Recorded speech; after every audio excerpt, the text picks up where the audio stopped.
Hello and welcome to the second part of the Android export tutorial.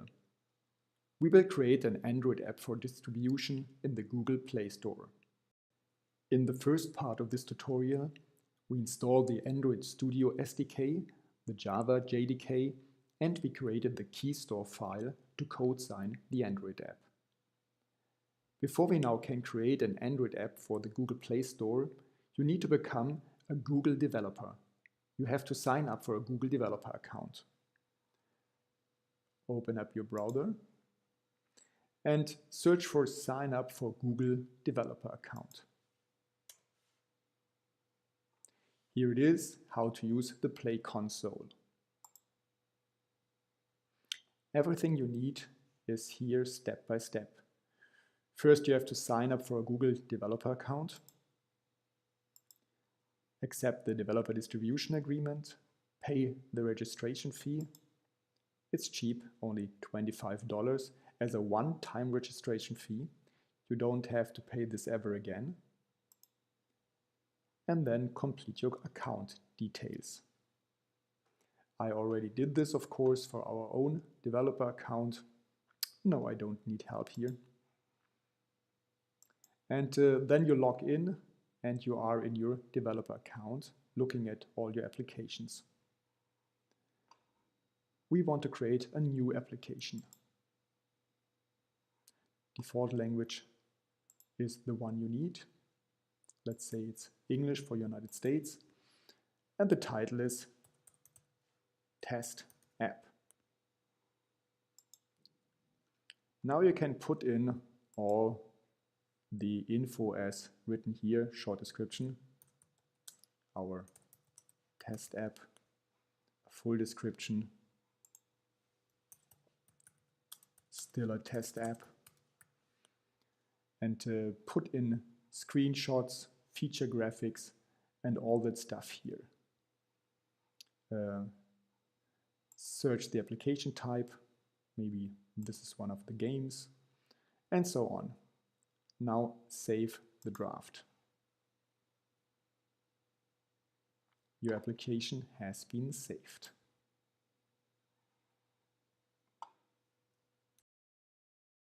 Now go to Services and APIs. And you get this base 64 encoded RSA public key. That's important. You have to copy it and put it later on into TigerCreate. Copy it and put it in a text document for later use. I suggest you save this. Okay, that's a clean format. We need this later. If you have this key here, you can create the app. Now switch to TigerCreate. I already opened up a test project of mine. It's a nice little 3D project where I just try to make a scene like Minecraft. I can show it to you. I go to preview mode. Here it is. These little cubes are all animated. If I click on the diamond, my hero tries to get to it, but he horribly dies in the lava.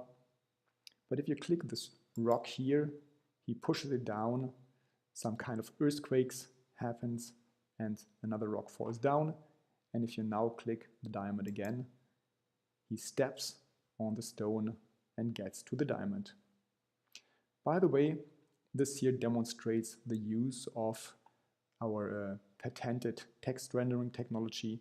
You can use any font you want, even Burmese, and it is displayed like this on all devices, Android, iOS, and wherever you want to export to.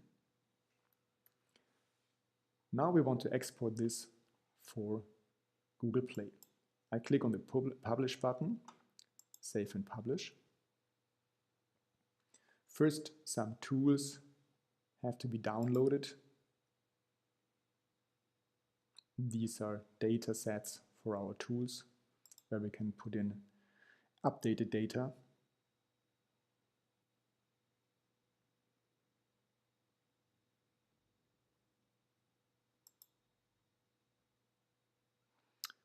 Now let's switch to Google Play Store application.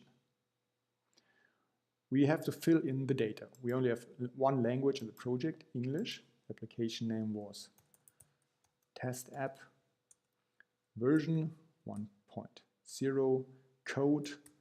The code needs to be always bigger with each export you do, with each update you do. You have to increase the code. It will not be displayed to the users on the Play Store, but remember to always update the code. Otherwise you cannot publish the update. The package name is com.mycompany.test.google, for example. Now please select the key store we created in the last tutorial. It's my documents folder, my release key.jks. The key store password, if I remember correctly, was test 2017. The same for the key, test 2017. The key store alias, let's look at how we created it, was my test alias.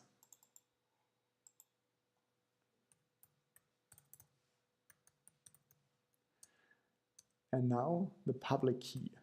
That's the one we copied from the Google Developer Console.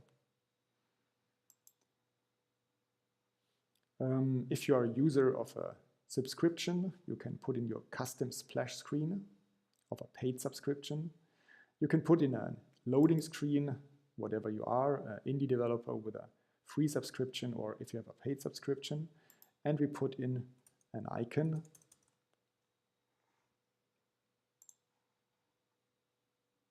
Just a little dummy icon. Here it is. Now I go to the scenes here. One scene is clicked. At least one scene must be clicked. These are the Android options. We have no other games here. The menu options are show all menu icons, but we don't want to do that. We don't show the menu icon, we don't need it. There's a rate app system where you can put in a rate box that appears in the App Store or Google Play Store, but we don't use this now. Okay, I get back to this and change the version number to this one, so we have more room for updates and slight changes.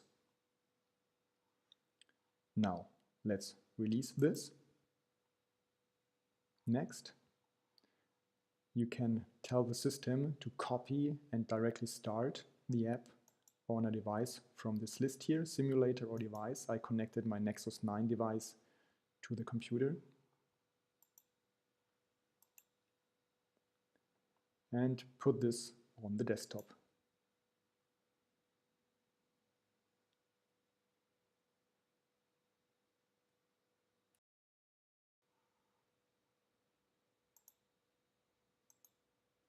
Now it's building for Android for the Google platform. You have some information here. If you ever have trouble and you want to call support, please copy this here. If you have export trouble, you can save the log.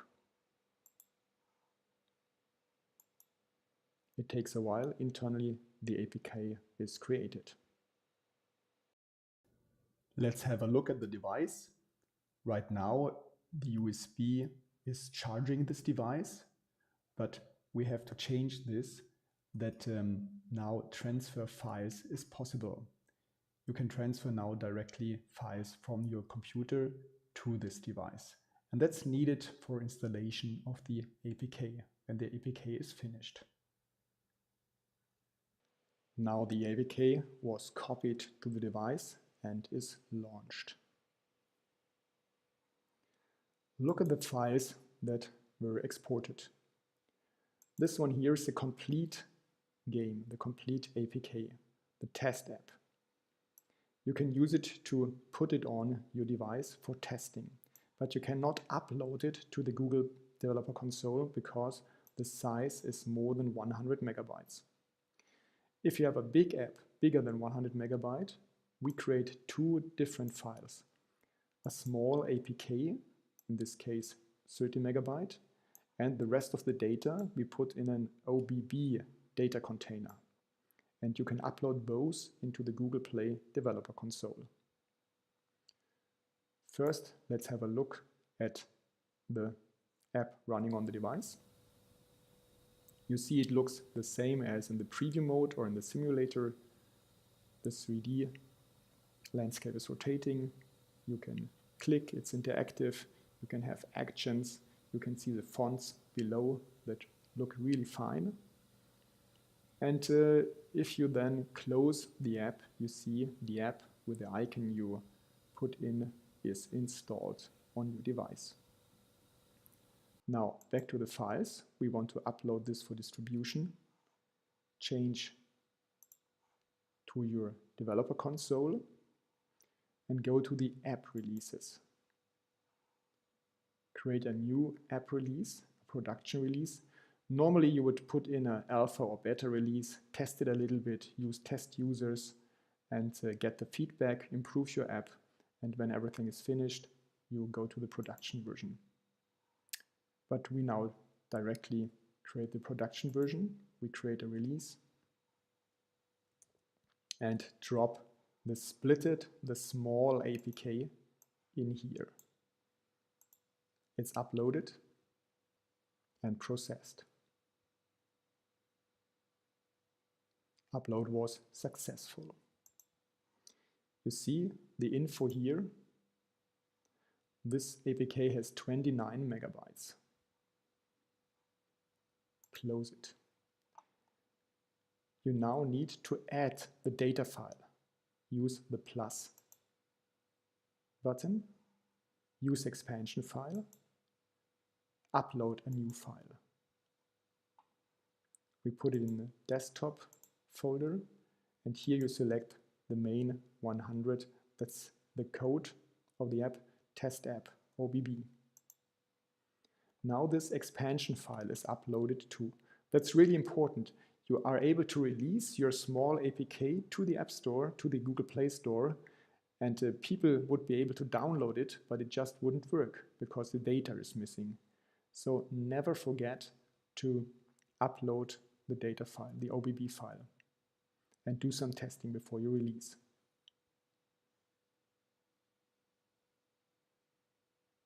Upload successful. Save. If you now check your file, you see this version code 100 has a size of 99.61 megabyte. That's our size. Some info that was superfluous was stripped away. Close it. Put in your release information here. Let's say that's our first release, and save it.